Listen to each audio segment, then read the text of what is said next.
दोस्तों तानी खिदमत में सिंध जे मशहूर शायर दादन फ़कीर जी खूबसूरत शायरी पेश कजे थी। दादन फ़कीर तो चए त हक़ीक़त जे चवण खां को जे मुनकर थियो त छा थी पियो।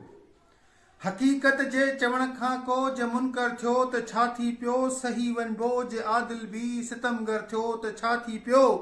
लुटाए साहिबे ज़रकीन की थो राह मौला में, लुटाए साहिबे ज़रकीन की थो राह मौला में। अंधे वट माल दुनिया जो मुयसर थियो त छा थी पियो। फ़कीर तो चए त ॾिसी ख़ुशि थी न ए ज़रदार पंहिंजा महल ऐं माड़ियूं, ॾिसी ख़ुशि थी न ए ज़रदार पंहिंजा महल ऐं माड़ियूं।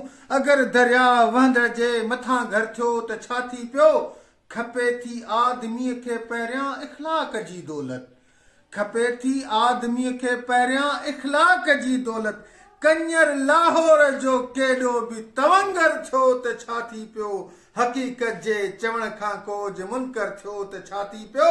सही वञिबो जे आदिल बि सितमगर थियो त छा थी पियो। दादन फ़कीर तो चए त असांजी क़ौम गाफ़िल खे न आहे क़दुरु माण्हुनि जो, असांजी क़ौम गाफ़िल खे न आहे क़दुरु माण्हुनि जो।